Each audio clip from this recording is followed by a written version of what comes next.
Preet, welcome to the show. Thank you very much for having me. Well, it's an absolute pleasure to have you on.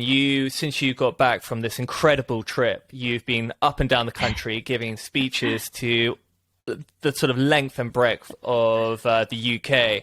And so it's absolutely incredible to have you on for the sort of brief respite that you must have. What I love to do at the sort of beginning of the podcast for people who don't know you, who are you?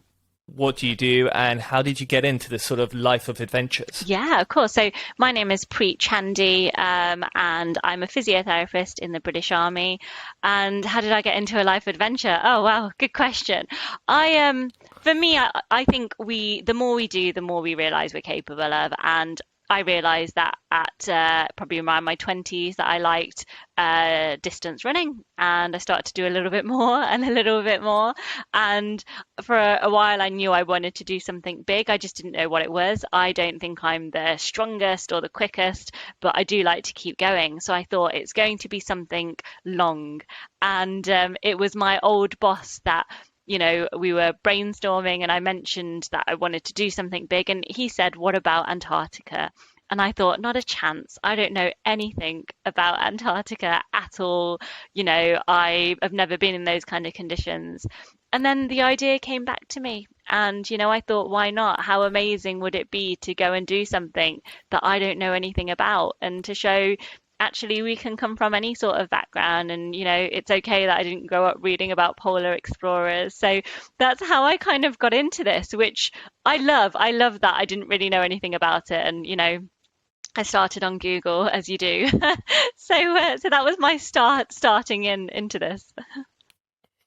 I think it's sort of terrifying when you have an idea in your head and it just grows Yes. and grows and grows on you, and then suddenly it sort of consumes everything about you. When you have these sort of things, you sort of at night you go to bed sort of dreaming about it, thinking of it so much, and it sort of just takes hold. But you, even beforehand, were doing these sort of adventures. You had done the sort of Marathon des Sables. You were a very competitive sports person. Yeah, so I played tennis when I was younger.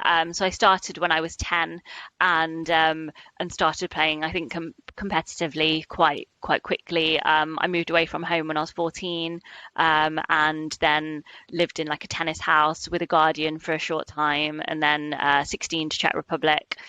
And then I moved back to England when I was 19. So I didn't really do kind of the usual education. I only did a few GCSEs. I didn't do A levels. And for a long time, it wasn't really something I enjoyed. And I wanted to come back. And it's funny, I think you always crave what you don't feel like you have. And for me, I was craving some sort of stability. And, I remember really keen to get into university and thought I was so far behind everybody else my age. I was 19 thinking, God, I'm not smart enough. And again, other people told me as well that I wasn't smart enough and I wouldn't be able to get into university, which is one of my biggest achievements to date. And it's hard to do things when either you don't believe in yourself or other people have told you that you can't do something. And I stopped playing tennis for a long while really, and then tried to pick it up again a little bit through different teams. And I think from there I wanted something that I felt was something that I enjoyed, that I wanted to do. And it was at university I decided to do a half marathon, and then after doing the half marathon I decided to do a full marathon. And it was after university that I ran my first ultra marathon, which went terribly wrong. I mean, I finished, but I felt horrible at the end. I was so unprepared for everything. But then, it almost caught that bug. And I joined the army when I was 19, when I came back from Czech Republic, because I saw an advert in Derby City Centre. Didn't tell anybody in my family, and when I did tell people weren't very happy. But again, when you were doing things that are considered out of the norm, I think they're often questioned, and it opened up a different world for me. So yes, I did play sport, but the kind of the outdoor world, like the adventure type. So I hadn't been done really walking outside or been camping, and the first time I properly went, I don't know, you can't really call it camping, but did that kind of thing was in the army.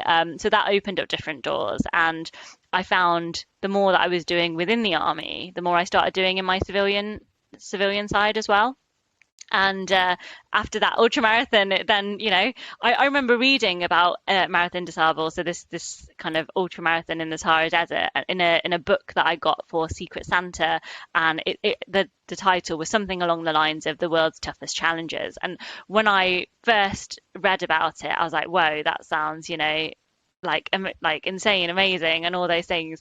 And a few years later, I thought, well, why not just enter it? And I did, and in my mind, I had this thing. It was like, if I can do that, if I can complete this, then I can go on and do this big thing.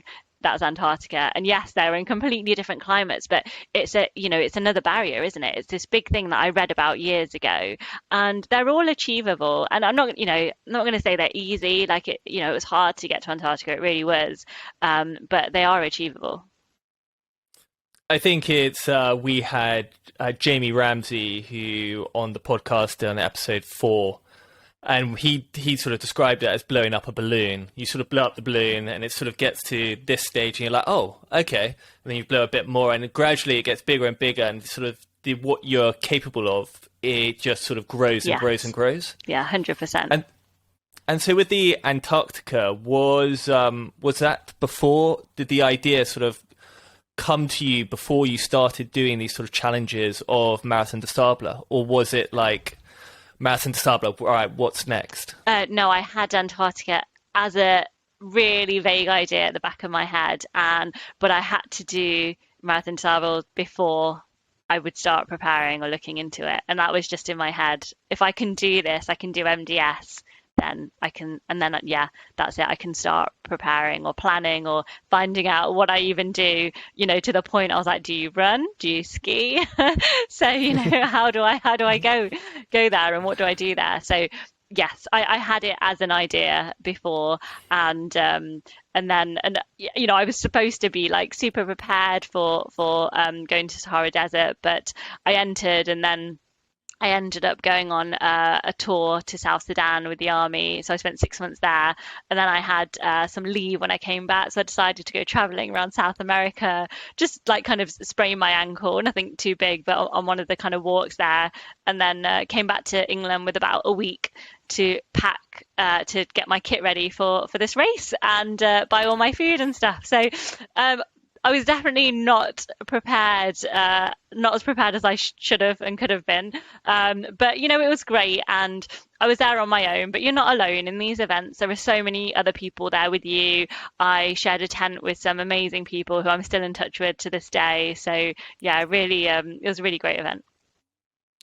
Well, I think South Sudan is probably better training than sort of up and down Hyde Park in London where there's a bit of sand. Yeah, but the thing is, because of the temperature out there, we can't go out and train as it gets above a certain temperature. So to be honest, I didn't really do much. I did a little bit of like endurance type stuff. I was keeping fit and in the gym and stuff, but not really going out and running too much.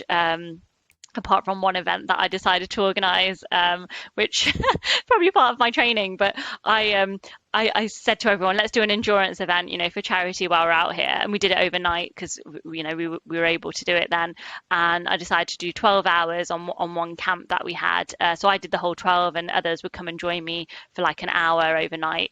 And then I thought, well, if I'm doing one camp, I might as well do the other camp too. So I'll make it 24 hours, I'll do this one camp, and then the week later I flew to the other camp, did another, and I thought if I'm doing 24 hours I might as well include the transit camp, so I'll make it 30 hours. So over like a week and a half I did so I guess that was training, this 30 hours of this kind of walk / slow jog around these different camps in South Sudan for charity, which was good fun.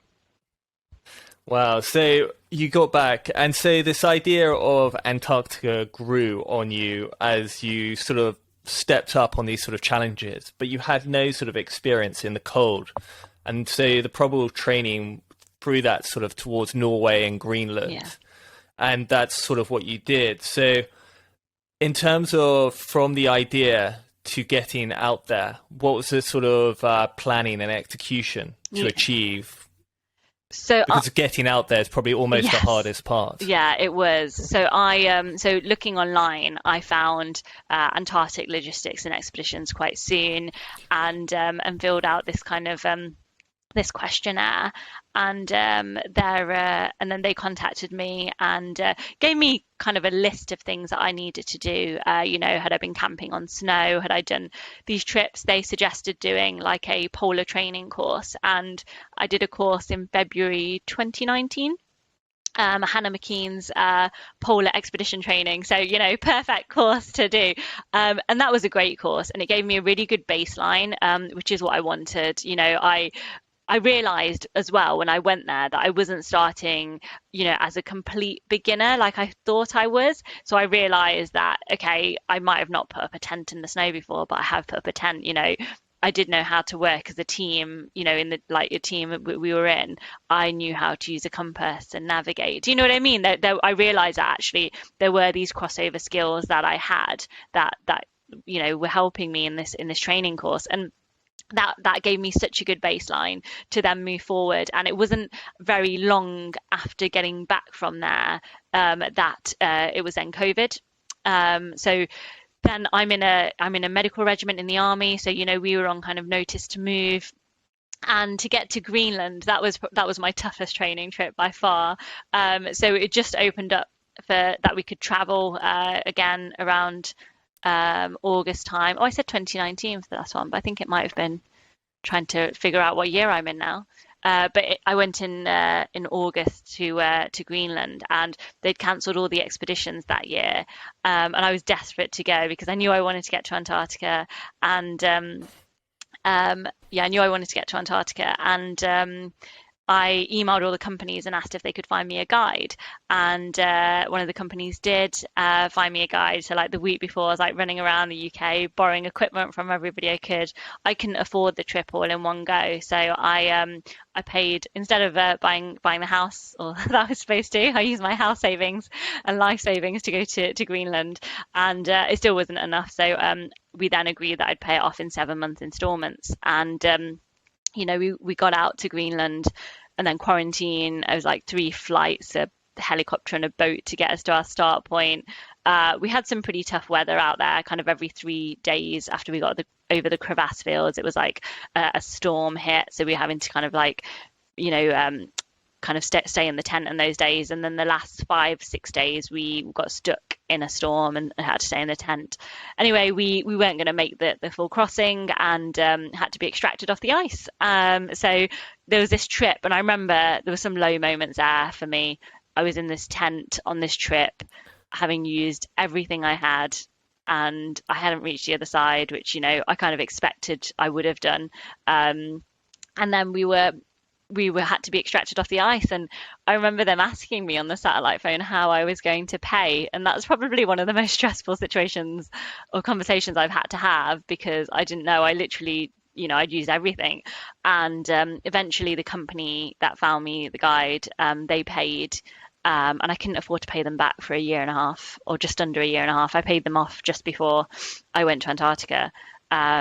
And came back, and then we got off the ice, and our kit, which was supposed to be on that side, wasn't. No, sorry, we got off the ice, and then our flight was cancelled, of course, and then we finally got on the internal flight to the other side of Greenland, where our kit was supposed to be, our other clothing, which of course wasn't there, had been sent back, and it was almost like everything that could go wrong was going wrong. So finally made it back to the UK, still in my ski boots. My other clothes were still in Greenland, and I felt deflated. I felt mentally and physically deflated. I'd used everything I had. I owed so much money, and I remember I was supposed to be doing the virtual London Marathon the next day, and I remember my partner saying to me, you don't have to do it. And I don't know what it was in my mind, that I think it was just to prove to myself that when I'm feeling like this, I can give more. So I didn't have my trainers, they were in Greenland. So I used my military boots and walked/hobbled the London Marathon virtually. It took me over, I think it was like 7.5 hours. So that was a long day. That trip I talk about a lot when I talk about Antarctica, because it gave me so much. It was like the best failure that I've ever had. And I didn't see it straight away. I think it's really hard, when you have that, to straight away be like, yeah, I'm going to learn so much from this. That's not true. I felt horrible after, it wasn't a great feeling. And I learned all the things that I personally needed to work on as well. And I learned so much from it. I really did. And I used to think about it when I was in Antarctica. I think, well, at least I'm not stuck in a storm for 6 days, you know? So those tough times that you have, I think we can use them. I really did. I did do a bit more training after that, but that was one of the key trips for me. I think that I learned so much from. So we spent 27 days on the ice cap, and yeah, it was a really good learning trip. And I realized I said 2019 for Norway. I think I meant 2020 when I did that training trip. Yeah, I think God, I had signed up for one in Norway in Finesse. Oh yeah. We could have been actually on the same one, but Oh, really? I ended up couldn't going. Oh no. So yeah. So it was February 2020. That's right. That I did it. Yeah. Yeah. And God, so after Greenland, you'd had this sort of failure, and so sort of almost rock bottom was the sort of foundations to sort of build yourself up to go towards Antarctica. Yeah, it was a tough time. It was I didn't have any sponsors on board at the time, so I was using everything I had. I was doing my masters at the time as well, which I didn't manage to get funding for. So that as well. With COVID, we were on notice to move.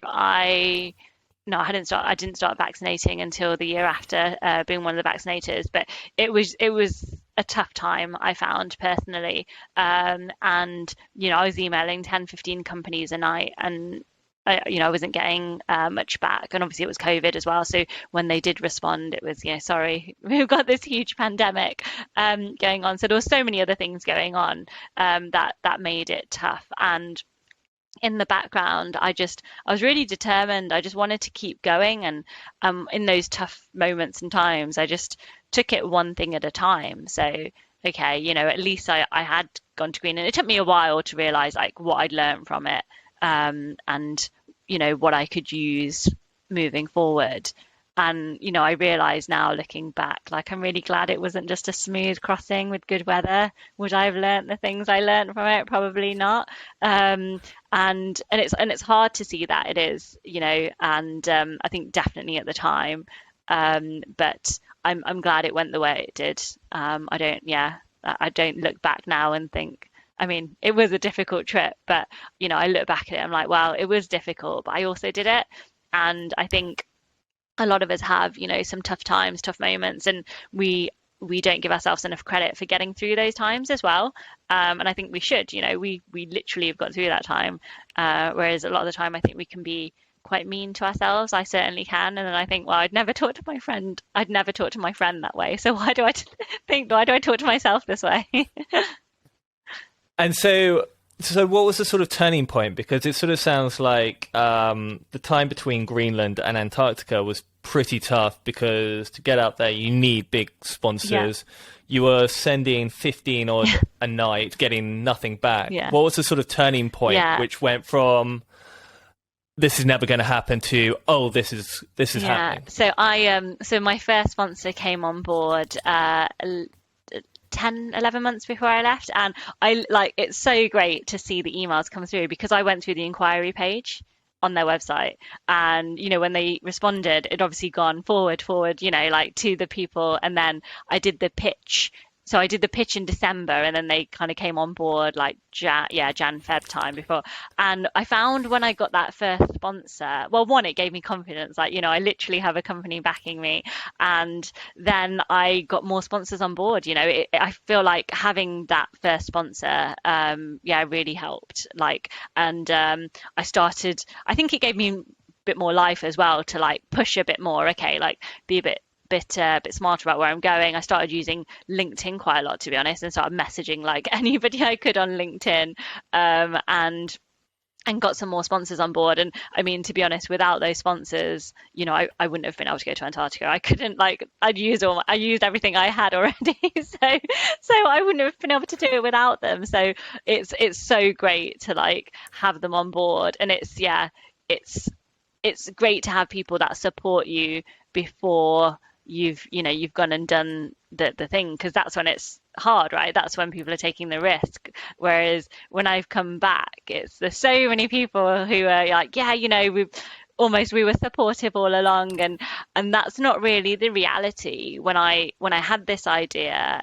and the lead up, there are a lot of people who just weren't very interested, and that's not me saying, oh, you weren't interested, you don't get to be supportive now. That's not what I mean by that. But what I mean, or what I want to kind of say, is it's great that I'm here now, but when the next person comes along and they have this idea, this dream, whatever it is, ambition, let's support that person. Let's encourage people to push their boundaries. Just because we are wanting to do something that's different from the norm, that shouldn't be discouraged. And I found that quite a lot.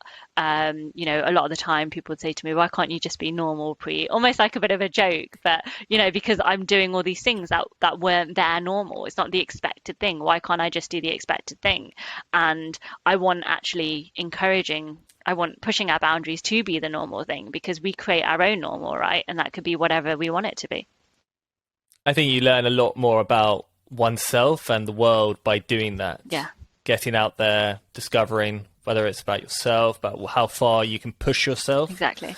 In that respect. Well, let's jump into the story. So you've got these sponsors, you're now a couple of days before you're about to sort of start your journey.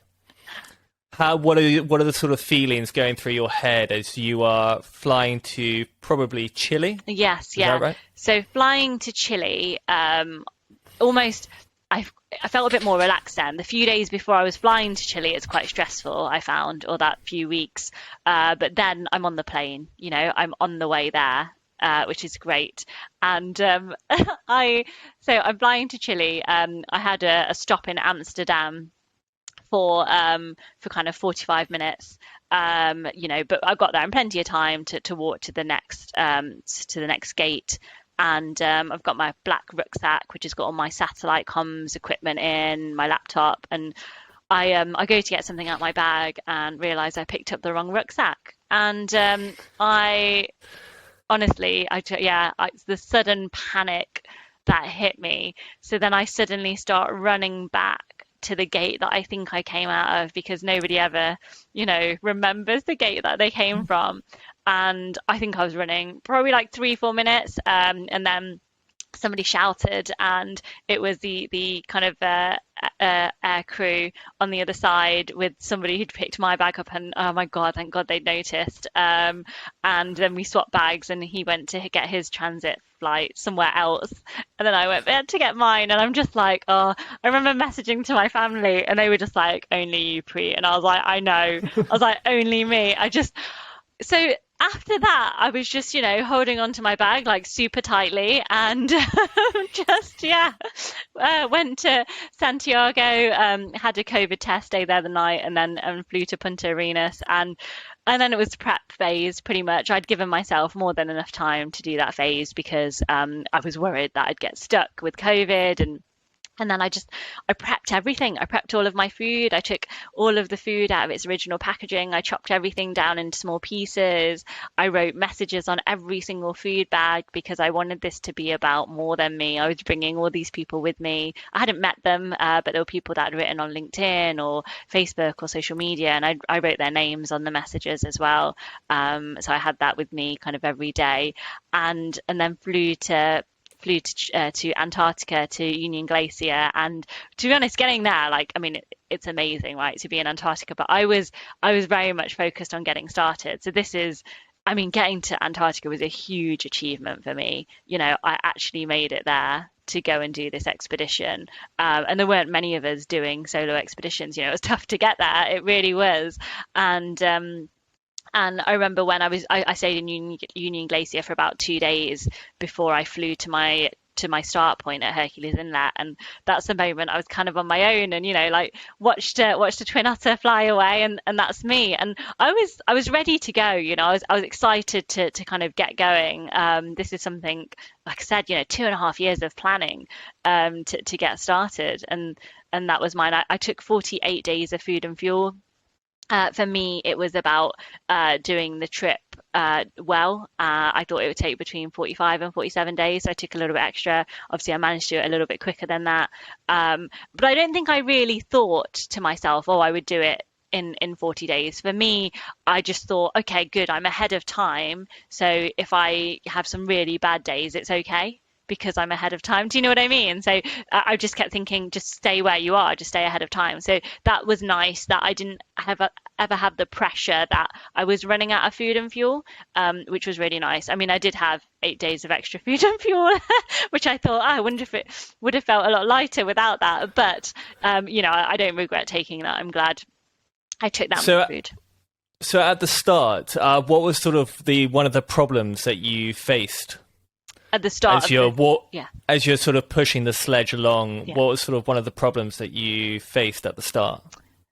So in terms of problems at start, I mean, the sled's at its heaviest, then. So, it's, you can kind of feel it as you're dragging it, and you start on like a steeper section. But to be honest with you, I felt fresh, so even, yes, it's a heavy sled. I felt fresh, and I knew that I was expecting that. So there weren't, surprises there. Probably the size of some of the sastrugi, which are like those wind-shaped ridges.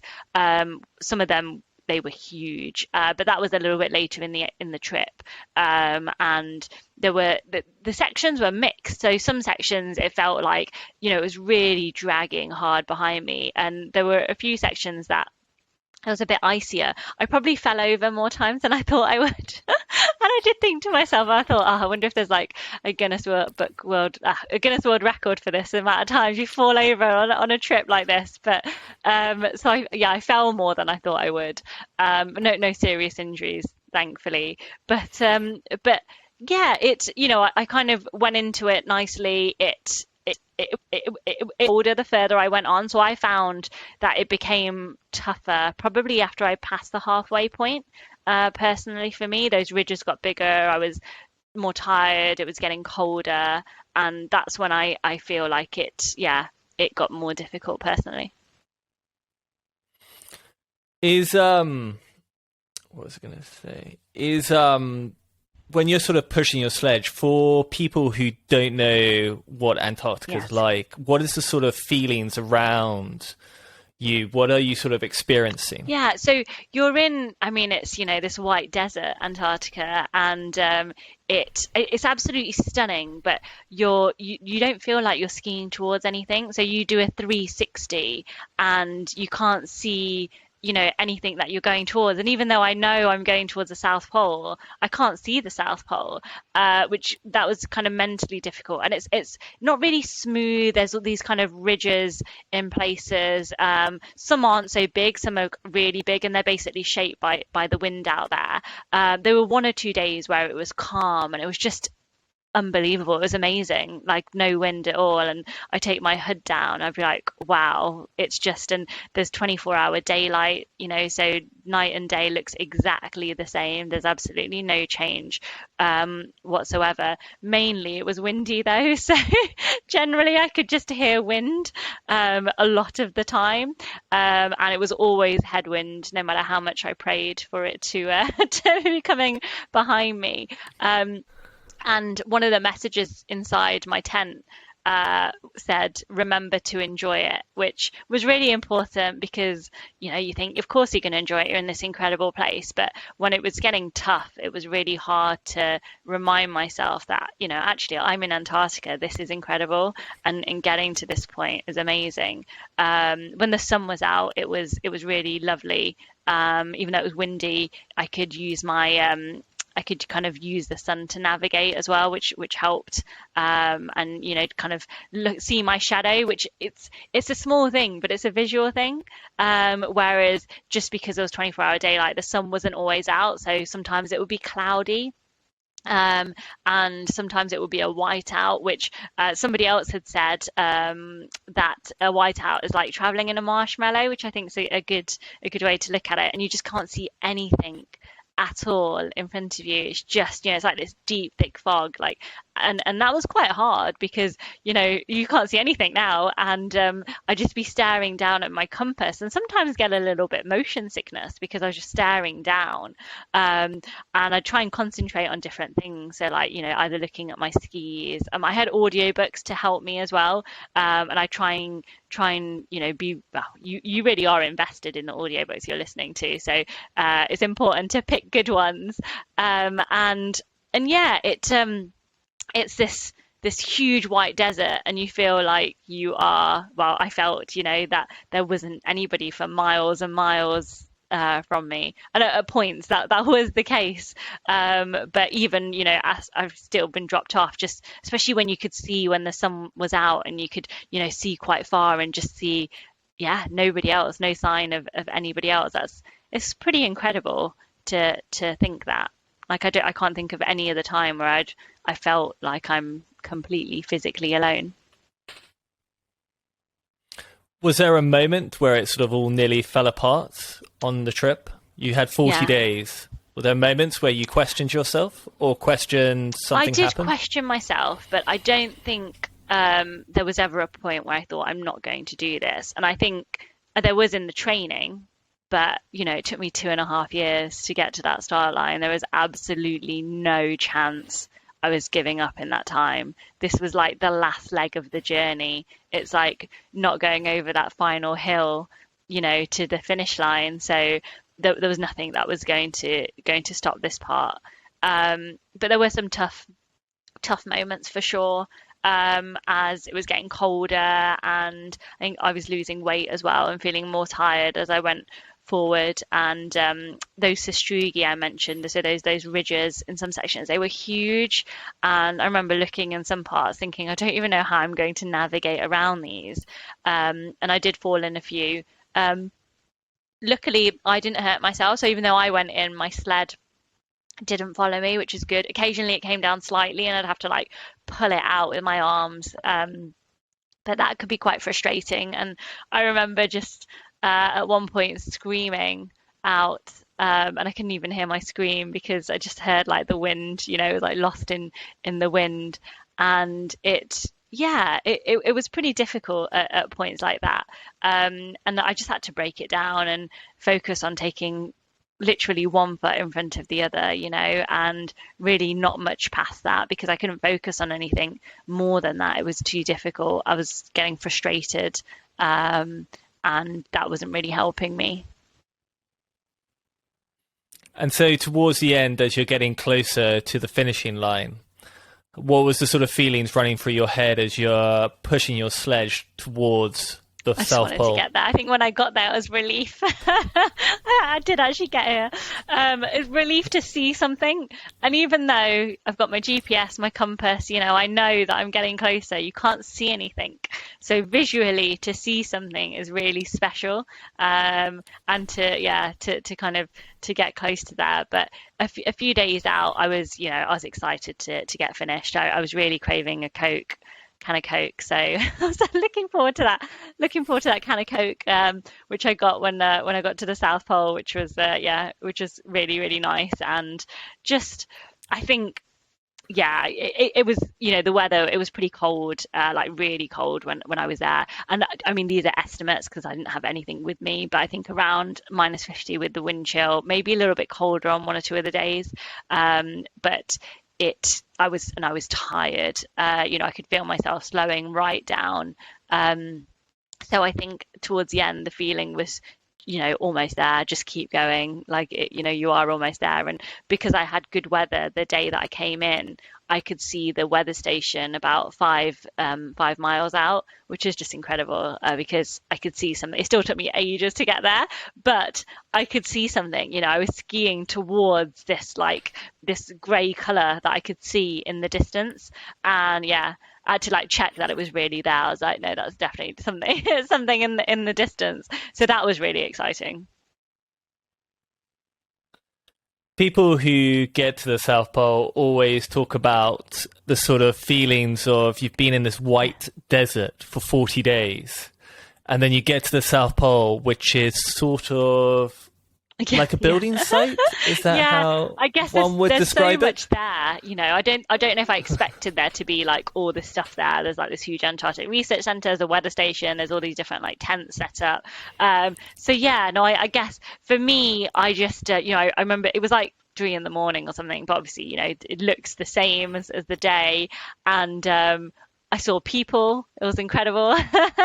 And I didn't really know what to do. I was like, "Hi," and then they kind of showed me like the direction towards the South Pole, and then got there, and it was like, "Oh wow, like I'm actually here." Yeah, I don't think I really. I think there was definitely relief, but other than that, just I messaged my partner really quickly to say that I was there, so he wasn't waiting for my check-in call, which I was doing every 24 hours.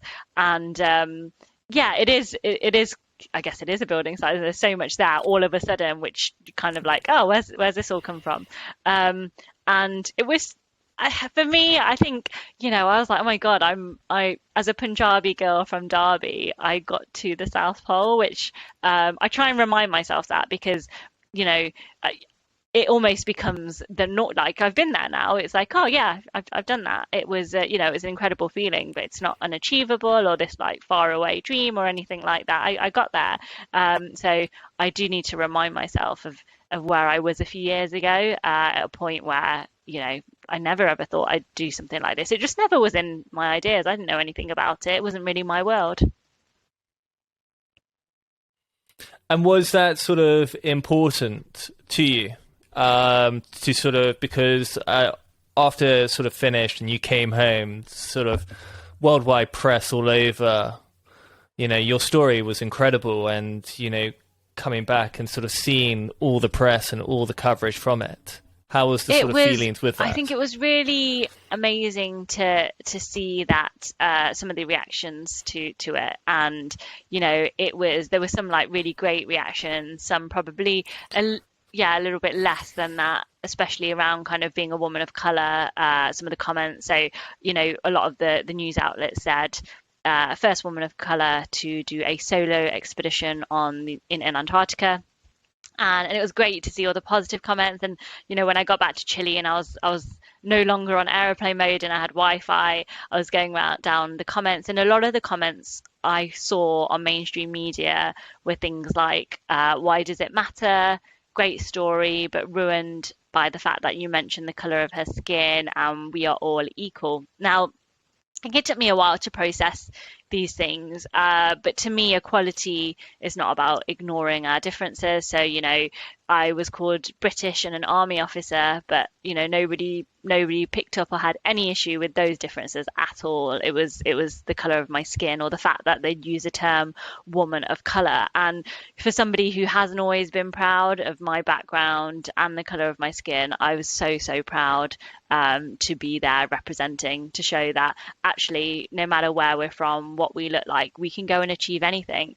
At the end of the day, I was told many times that I don't look like a polar explorer, and not necessarily in a horrible or malicious way, but it was still said. And and if people say things enough times, do you then start to believe it?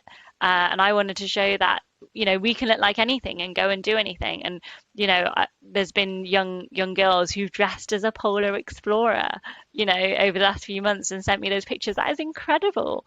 To show that you can go and do anything. To see somebody that looks like you is extremely powerful.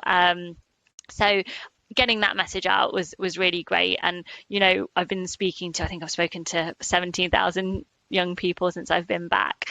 The message that I really wanted to get across was, to me, it doesn't matter if you have no interest in adventure or Antarctica, but just that whatever the boundaries are for you, like no boundary or barrier is too small to overcome. Like you can overcome them, and you can go and do anything.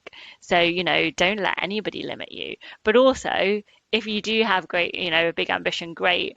And you can do it, but it does also take work to get there, because I think we so often see this end result, right? We see it on social media, we see, so yes, it is achievable, but that 2.5 years was hard. So please work hard to get whatever it is you want. Well, you've sort of laid the foundations for future explorers in Yeah, all over the hopefully. world, hopefully. I, and so, as you say, you sort of came back to this wave. You probably were on a massive high coming back. You'd finished, you're probably exhausted. You had put 2.5 years into this goal. What was the sort of, and you probably almost are Yeah. still on that sort of mode through giving your talks. Because I was going to say, like, at the end of all, I've had many, many sort of people, polar explorers, adventurers, I'm not sure. And at the end, there's always a feeling of like when you've built yourself up to to achieve this goal, what was the sort of feelings when you came back So after I doing don't it? think I have had any come down, if I'm honest with you, at all. It's been pretty full on. It's been really busy with all the talks, which I just finished on Friday, and I think the thing is, even though yes, the 2.5 years that went into this, it was I didn't know anything about the South Pole. I didn't dream, I didn't when I was younger. It wasn't a dream that I always wanted to do this. I wanted to do something big that would help inspire people. And on the back of this, I'm setting up this adventure grant for women. I'll be giving the first grant this year. I'm also training for phase 2 of the expedition. So this was it was actually not my aim to do this trip. I wanted to do a bigger trip, and my application got declined because I still didn't have enough experience. So I created phase 1, and that's what I just completed. I think it. So I wanted to do What's a phase crossing. two? A solo unsupported crossing, which if I can get the funding and everything, I'll go as soon as I can, really. And I remember putting my application in when I got back from Greenland because I knew that I didn't have the experience. So I waited because I thought, well, I've done Greenland now, and it was declined quite rightly by Ailey. And I thought, again, I was a bit deflated, like getting it rejected, and I thought, well, what else can I do? So I knew that I could go to Antarctica and do this expedition, 700 miles to the South Pole, without having been there before, and with the experience that I had so far, or with a little bit more, which I then got. So that's what I did, and so this was, yes, a huge expedition in itself, but also gave me the training and everything I needed to go and do phase 2. Join the likes of Colin Brady Yeah, and yeah, Mike Horn. exactly, and you know, I guess for me, it was always that was my goal, as in when I thought about what I wanted to do in Antarctica, that was the goal. So, and as great as this trip was, to be honest, as great as like everything that came out of it was, and it's been, yeah, really kind of inspiring for me to see as well. This was always the trip that I was hoping and aiming to do always over the last 2.5 years. And so that's what's driving you at the Yeah, no, moment I to think go so. So back. I've finished the talks. See, I've still got a full-time job, so literally finished talks last week and back into my full-time role this week. So just training around that and yeah, hopefully trying to put in a few more barriers this time. Sorry, barriers is not what I meant to say. A few more boundaries this time, just in terms of for myself. So, what I can do, because I felt very, very busy when I got back and I struggled with it mentally. Just doing all of those things. And actually, I think I realized I just needed a break. So giving myself time as well and giving myself a break. And, for me, those boundaries would be involving, okay, well, I can't, this is what I can give. I can't maybe come back and do back-to-back talks for this many months. So just figuring those out as well. Very nice. Well, it's been absolutely incredible sort of listening to this story. And, as you say, it's an absolute inspiration for so many people all over the world. There's a part of the show where we ask the same 5 questions Okay. to each guest each week. With the first being, what does it mean to have What does it purpose? mean to have purpose? I think that, how does it mean to have purpose? I think that could be whatever's personal to you. So for me, I want to, I want to see how much I can do. I feel like getting to the South Pole, I'm only just now realizing what I'm capable of, and I'm 33. So imagine if you believe in yourself from a younger age. I think to have purpose is to have maybe a drive towards whatever that is. I don't think it's something I've always had. And I think at a time when you don't have it, then, get involved in a lot of different things. That's what I did. Whether for me that was joining the Army Reserves, it was trying different subjects at my access course to get into my uni course. So I don't think you need to be hard on yourself if you don't necessarily know which way you need to go. And also your purpose might change. That's okay as well. So that's something I've definitely learned. Sorry if that roundabout answers the question. No, of course. What about your favorite Oh, quote? my favorite quote. I have so many, so I think that's a difficult one. I do think nothing is impossible when you believe in yourself. I do believe that, and no matter how big, no matter how small, I do believe that we can achieve anything we want when we believe in ourselves, which again is difficult, and I know it's not the easiest thing round, but we can get there. Very nice. Favorite travel book and why? Favorite travel book. So no, yeah, I used to when I was younger, I used to get The Lonely Planet for everywhere I was going to, just to like see different, like a little bit about each place I'm going to. But to be honest with you, I don't. Yeah, I like my audiobooks, and the reason I like these audiobooks that I'm going to mention, I think, is when I was listening to them on the ice, and I was super invested in them. So I think for that reason, I'm gonna pick these ones. So I listened to a lot of South Asian authors when I was in Antarctica, and I listened to The Good Immigrant, the UK and the US version. I listened to Mindy Kaling, Anita Rani, and I loved having their voices with me for so many different reasons. I wondered if they had ever been to Antarctica before, to anywhere like that, and that for me is actually quite powerful. So as I'm going forward on my next trips as well, I want to take different voices with me, voices that may not have been to those places before. Amazing. And why are these adventures Why important they're to you? important to me personally, I wanted to push my own mental and physical boundaries, and that's the truth. I think, yes, I of course I want to inspire people, but I do have that personal drive as well, and see what I'm capable of. But also I want to show others that they are also capable of anything. And I really want to make the outdoors as inclusive as possible. And, I'm seeing, looking into now different things I can do to make that happen.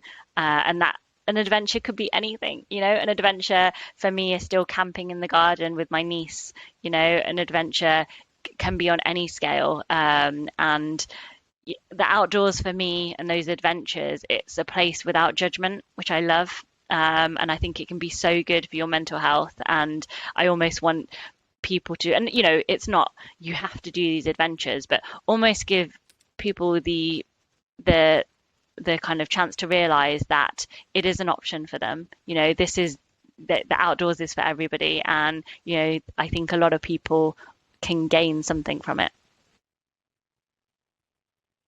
Yeah, I couldn't agree with you more. I was speaking to a friend last week, and they want to go on a sort of big adventure, and I said, "Well," and she said, "Well, go camping, go walking, take a backpack and go walking." And she's like, "What?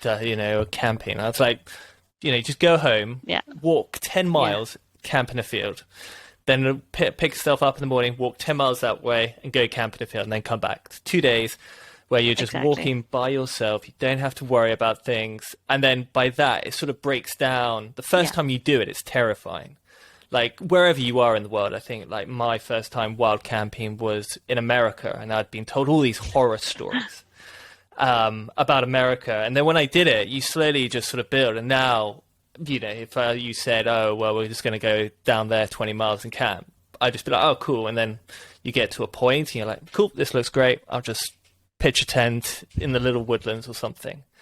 And that's sort of anyone's adventure. Anyone can have that. So I couldn't agree with you more in It that can be respect. anything, right? And yeah, I think so many times people will say to me, especially now, "Oh, I'm going to do this, but it's nowhere. It's not, like anything you did." I'm like, don't one compare like with such. Also, it took me a long time to get to this point. This wasn't just an idea that I had. Also, adventures, whatever we want it to be, it can be anything. For me, it has been a lot of the time pushing outside of my comfort zone. The first time I went camping was pushing outside of my comfort zone. So, it's like I said again, it's so easy to see the end result, and rather than how people got to where they are. Mm. In your lifetime, where is the most memorable place you've been, and why? Probably, yeah. That's Well, so Antarctica. Yeah, Antarctica was obviously an incredible place. But so yeah, I was going to say India, maybe because that's a bit of home, to me. So I haven't been in a while now. I've been about 10, 11 times in total. But yeah, it's a little bit of home to me. And I guess even before I started doing adventures or anything like that, because I think of being on an adventure as a simple life. And I remember when I'd go back, it would be back to the simple life, which I love. You'd, squat to go to the toilet. You would, you know what I mean? Use a generator to like, wash yourself. Like it just, yeah.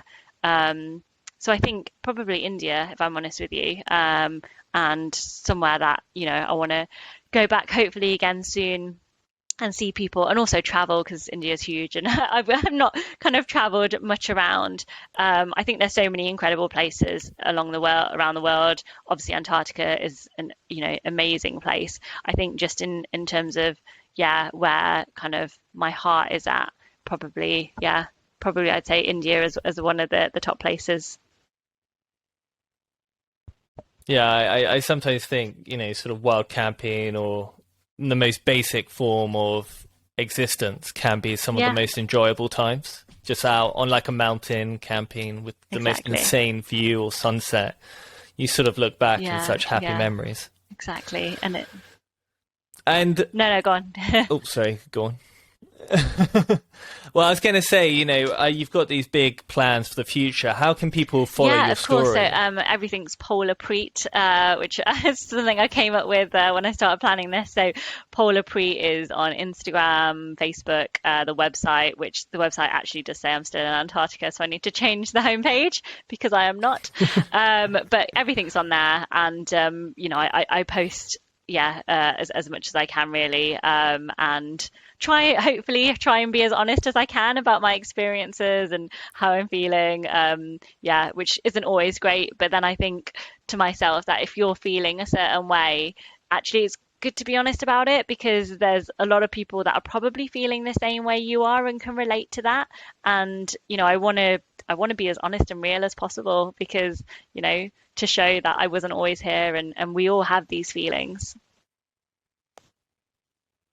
Yeah, I agree. Well, it's been an absolute pleasure to listen to your stories today, and I cannot thank you enough for coming Thanks on. very much. No, thank you for having me. It's great to talk to you. Well, we'll be following your journey in the future and for Thanks part very two. much.